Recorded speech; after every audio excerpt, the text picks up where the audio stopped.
샬롬. 하나님과 동행하는 새벽기도회 달라스 임마누엘 교회 권성철 목사입니다. 오늘도 하나님과 동행하며 풍성함을 누리시는 저와 여러분 되시길 축복합니다. 오늘 말씀은 이사야서 66장 1절에서 6절까지의 말씀입니다. 여호와께서 이와 같이 말씀하시되 하늘은 나의 보좌요 땅은 나의 발판이니 너희가 나를 위하여 무슨 집을 지으랴.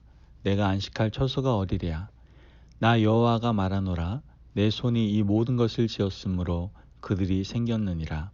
무릇 마음이 가난하고 심령에 통회하며 내 말을 듣고 떠는 자 그 사람은 내가 돌보려니와 소를 잡아들이는 것은 살인함과 다름이 없이 하고 어린 양으로 제사 드리는 것은 개의 목을 꺾음과 다름이 없이 하며 드리는 예물은 돼지의 피와 다름이 없이 하고 분향하는 것은 우상을 찬송함과 다름이 없이 행하는 그들은 자기의 길을 택하여 그들의 마음은 가증한 것을 기뻐한즉 나 또한 유혹을 그들에게 택하여 주며 그들이 무서워하는 것을 그들에게 임하게 하리니 이는 내가 불러도 대답하는 자가 없으며 내가 말하여도 그들이 듣지 않고 오직 나의 목전에서 악을 행하며 내가 기뻐하지 아니하는 것을 택하였음이라 하시니라.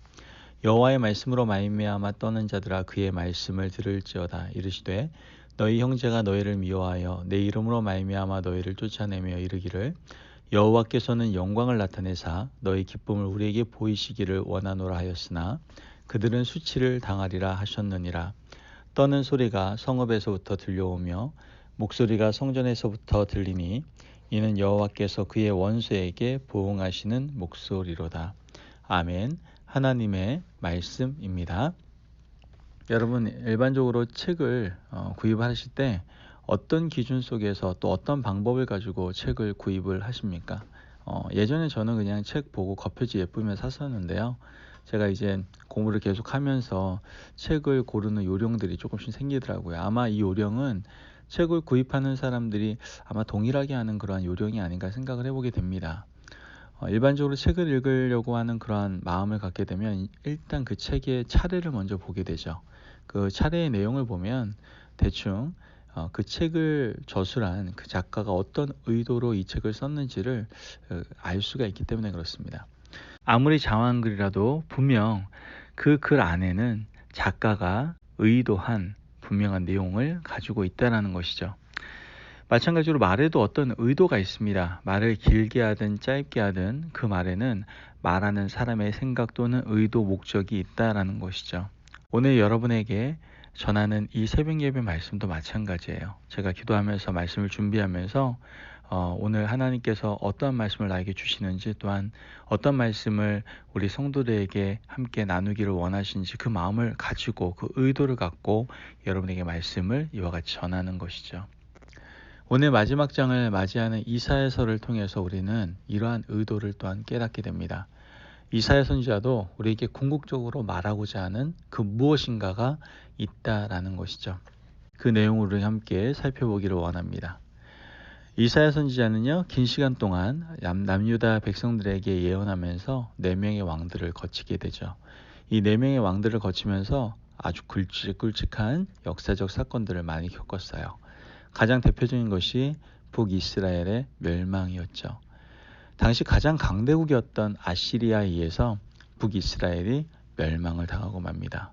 비록 분단된 나라였지만 같은 혈육이었던 북이스라엘이 눈앞에 사라지는 것을 보고 선지자 이사야를 비롯한 남유다 백성들에게 있어서는 굉장히 큰 충격이 아닐 수가 없었습니다.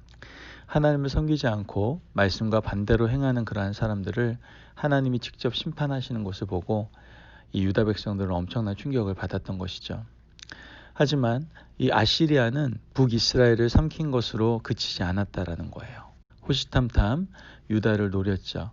히스기야 왕 시절에는 예루살렘을 에워싸지 않습니까? 히스기야는 하나님께 기도했고 이사야 선지자도 함께 간구했습니다. 그때 하나님의 사자가 하룻밤 사이에 이 아시리아 군사 18만 5천 명을 죽이죠. 그때부터 아시리아는 국가의 그런 힘이 기울어지기 시작합니다. 그리고 그때 바벨론이 일어나게 되죠. 이사야는 바벨론의 강성함에 대해서도 예언을 했고요. 약 700년 이후에 태어나실 메시아에 대한 예언도 구체적으로 하는 것을 우리는 성경을 통해서 알 수가 있게 됩니다. 이사야서는 그래서 구약의 복음서라고 할 만큼 예수님의 이야기가 굉장히 풍성하게 다뤄지고 있습니다. 많은 사람들은 이사야의 예언을 통해 장차 오실 메시아를 기대하고 꿈꾸기 시작하게 되죠. 이렇게 이사야서는 많은 이야기를 남기고 66장까지 이어오고 있는 것입니다. 이사야 66장은 전체의 결론 부분으로 앞으로 하나님께서 이루어 가실 하나님 나라를 보여주고 있죠. 또한 이사야서를 읽는 우리들에게 말하고자 하는 의도가 있습니다. 그것은 바로 믿음 생활 잘 하라고 말씀을 하고 있는 거예요. 오늘 본문 1절 말씀을 보면 여호와께서 이와 같이 말씀하시되 하늘은 나의 보좌요 땅은 나의 발판이니 너희가 나를 위하여 무슨 집을 지으랴 내가 안식할 처소가 어디랴 이렇게 말을 합니다. 이 말씀은 당시 유다 백성들에게 만연해 있던 성경 만능주의를 비판하는 말씀입니다. 이사야 시절 백성들은요 솔로몬 성전을 무척 사랑했어요. 솔로몬 성전은 규모에 있어서도 엄청나고요. 대단한 위엄을 과시하는 성전이었죠. 사람들은 성전에만 하나님이 계신다고 믿었던 거예요. 그래서 그런지 성전 밖에서의 그런 유다 백성들의 삶과 성전 안에서의 그들의 삶은 확연하게 차이가 났다라는 것이죠. 성전 밖에서는 마치 하나님 없는 사람들처럼 살았습니다. 자신의 삶을 탐닉하고 탐욕스러운 삶을 살았죠. 하지만 성전 안에 들어오면 거룩한 척 했다라는 거예요. 이것은 하나님이 보시기엔 가증한 일이었다라는 것이죠. 하나님은 성전에 머물러 계신 분이 아니고 온 세상을 다스리시는 분이십니다. 믿으십니까? 아멘. 하나님과 백성들의 만남의 장소로 성전이 택하여졌을 뿐이고 여러분 성전은 그 이상도 그 이하도 아닙니다. 유다 백성들이 성전을 우상화하는 것은 있을 수가 없는 일이었어요. 그러므로 하나님께서 훗날 유다를 멸망시킬 때에도 성전을 완전히 불태워버리는 것을 보게 됩니다. 오늘 이 말씀 우리에게 큰 교훈을 주는데요. 성전은 하나님과 하나님의 백성들이 만나는 약속의 장소로서 건물일 뿐 더 이상 어떤 의미도 가지지 않는다라는 거예요. 그런데 성전을 화려하고 엄청나게 짓고 성전 안에만 들어오면 모든 죄가 다 사라질 것 같이 생각하는 그러한 사람들을 여러분 하나님께서는 굉장히 못마땅히 여기신다라는 것을 우리는 알아야 된다는 것이죠. 우리 삶이 성전 밖에서나 안에서나 일치된 삶을 살기를 하나님은 누구보다도 원하십니다. 오늘 이 시대에도 성전은 화려해지고 높아져 가는데 우리의 믿음이 그에 비해서 반비례하고 있다면 이건 굉장히 심각한 문제입니다. 물론 믿음의 사람들이 성정 중심의 삶, 즉 교회 중심주의로 살아가는 것은 굉장히 중요합니다. 그것은 하나님을 바라보는 삶, 하나님 중심의 삶을 나타내는 것이기 때문에 성전 중심의 삶, 교회 중심의 삶을 살아가는 건 굉장히 중요하지만 우리가 성전 만능주의를 가지고 살아가고 있다면 이건 반드시 해결하고 넘어가야 될 죄에 대한 부분임을 우린 기억해야 된다는 것이죠. 여러분 우리는 믿음의 사람으로서 성전 만능주의, 교회 만능주의가 아니라 교회 중심주의를 가지고 살아가야만 합니다. 교회 중심주의가 무엇입니까?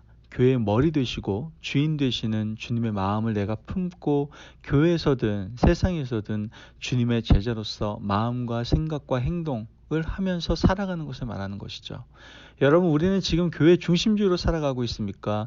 교회 만능주의로 살아가고 있습니까? 세상과 교회가 분리된 교회 만능주의가 아니라 세상과 교회가 하나 되어 주님의 마음을 품고 섬길 수 있는 교회와 세상의 일치된 삶을 살아가는 저와 여러분 되시길 축복합니다. 아멘. 계속해서 5절 말씀을 보면 여호와의 말씀으로 말미암아 떠는 자들아 그의 말씀을 들을지어다 이르시되 너희 형제가 너희를 미워하며 내 이름으로 말미암아 너희를 쫓아내며 이르기를 여호와께서는 영광을 나타내사 너희 기쁨을 우리에게 보이시기를 원하노라 하였으나 그들은 수치를 당하리라 하셨느니라. 아멘.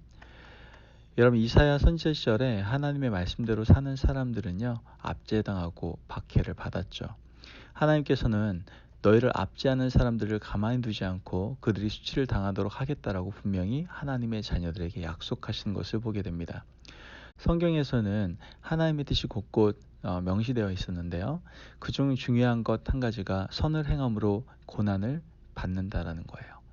이사야 선지자 시절이나 예수님께서 활동하시던 시절이나 오늘 이 시대나 선을 행함으로 고난 받는 자들이 상당히 많습니다. 혹시 우리가 선을 행함으로 고난을 받으면 여러분 이것이 하나님의 뜻인 줄로 우리는 생각할 수 있어야 됩니다. 우리는 내가 선을 베풀면 사람들이 나에게도 선을 베풀고 내가 하나를 주면 나도 하나를 얻는 것이 세상 살아가는 이치라고 생각하죠. 하지만 우리가 선을 행했지만 악으로 돌아오는 일이 얼마나 많습니까? 여러분 그런 경우 굉장히 많이 하잖아요. 특히 믿음의 삶을 살아갈 때에 이런 경우 굉장히 많이 하거든요. 여러분 우리가 선하게 살았다 하더라도 우리 세상 사람들은 우리를 선대하지 않을 수 있습니다. 이게 악한 사람들의 삶의 방식이거든요. 그런데 여러분 낙심하지 마십시오. 이사야 선지자가 말한 것처럼 그것은 악한 사람들의 삶의 방식이고 하나님이 그들에게 수치를 주신다는 약속을 여러분은 믿고 오늘도 하나님이 나와 함께 하신다는 것, 나를 인정하신다는 것, 그것에 대해서 용기를 내어서 살아갈 수 있는 저와 여러분 되시기를 축복합니다. 13절 말씀 보면 어머니가 자식을 위로함 같이 내가 너희를 위로할 것인즉 너희가 예루살렘에서 위로를 받으리니 이렇게 말합니다. 예루살렘은요 하나님께 예배드리는 사람들이 모이는 곳이죠. 하나님께 예배드리는 사람들을 하나님은 어떻게 해요? 반드시 위로해 주십니다. 여러분 세상 가운데 상처받으셨습니까? 앞서 말씀드린 바 같이 내가 선을 행했는데 어떻게 이 사람이 나한테 이럴 수가 있지? 내가 이렇게 선한 삶을 살았는데 왜 나에게 이렇게 안 좋은 일이 있을 수 있지? 여러분 예배 자리로 나오십시오. 그때 하나님은 반드시 저와 여러분을 위로해 주실 겁니다. 그런데 안타까운 것은 사람들이 마음이 고통스럽고 고난이 닥쳐올 때 어떻게 해요? 세상에서 위로를 받으려고 그래요. 술을 한잔하거나 좋은 친구를 만나는 것으로 이걸 위로받으려고 하죠. 하지만 이것은 진정한 위로가 될 수가 없다라는 거예요. 하나님 앞에 나와서 예배를 통해서 새 힘을 얻고 위로를 받아야 됩니다. 여러분 기도로 우리의 심령을 주님께 아뢰면 그때 진정한 하늘의 위로가 우리 가운데 임하게 되는 것이죠. 앞으로 다가올 새하늘과 새 땅을 기대하는 사람들은 이렇게 하나님 앞에 나와서 위로받는 하나님의 사람으로 살아가야 된다라는 거예요. 오늘 마지막 말씀 22절 말씀을 보면 내가 지을 새하늘과 새 땅이 내 앞에 항상 있는 것 같이 너희 자손과 너희 이름이 항상 있으리라 여호와의 말이니라. 아멘. 하나님께서는 우리의 이름을 새하늘과 새 땅에 두겠다라고 약속해 주셨습니다. 아멘. 새하늘과 새 땅은 예수님께서 재림하시는 그날 하나님께서 창조하시는 새로운 세상입니다. 이사야서의 결론은 바로 새하늘과 새 땅이에요. 지금 우리가 살아가는 이 땅에서는 선을 행하지만 오히려 악으로 안갚음을 당할 수 있습니다. 그러나 새하늘과 새 땅이 임하면 그곳에서 우리의 이름이 찬란하게 빛날 것입니다. 아멘. 그러므로 이 세상에 살아갈 때 좀 손해본다고 내가 이렇게 선함을 베풀었는데 이렇게 안갚음으로 다가온다고 너무나 안 좋은 일이 다가온다고 여러분 그런 거 걱정하지 마십시오. 여러분의 이름이 찬란하게 빛나는 새하늘과 새 땅이 임할 것입니다. 믿으십니까? 아멘. 우리가 이 놀라운 하나님의 은혜를 마음에 새기고 이러한 영원한 하나님의 나라에 기대하며 살아갈 수 있는 저와 여러분이 되시기를 축복합니다. 기도하겠습니다. 하나님을 찬양합니다. 오늘 이사야서의 마지막 장을 통해서 우리가 자꾸만 우리의 시선이 이 땅 가운데 머물러 있는 어리석은 우리의 삶을 이젠 다시 한번 돌아보게 하시고 이젠 새하늘과 새 땅 그 하나님의 나라를 바라보며 살아가라고 말씀하시니 감사합니다. 세상에 살아가면서 얼마나 억울한 일이 많고 상처받는 일이 많은지 모릅니다. 그러더라도 우리는 하나님의 마음을 품고 살아가겠습니다. 하나님의 마음을 품고 선을 행하겠습니다. 그때 새하늘과 새 땅 가운데 내 이름이 찬란하게 빛나게 될 줄을 믿습니다. 그 놀라운 하나님의 은혜 또 하나님의 약속을 우리가 붙잡고 그 믿음의 여정을 살아갈 수 있도록 우리 가운데 주님 늘 함께하여 주옵소서. 오늘도 귀한 말씀 허락하신 하나님께 감사를 드리며 예수님의 이름으로 기도합니다. 아멘. 오늘도 하나님과 동행하며 풍성한 삶을 누리시는 저와 여러분 되시기를 축복합니다. 여러분 오늘도 새하늘과 새 땅 그 하나님의 나라를 바라보며 힘찬 믿음의 여정을 걸어가시기를 간절히 기도합니다. 말씀 안에서 승리하십시오.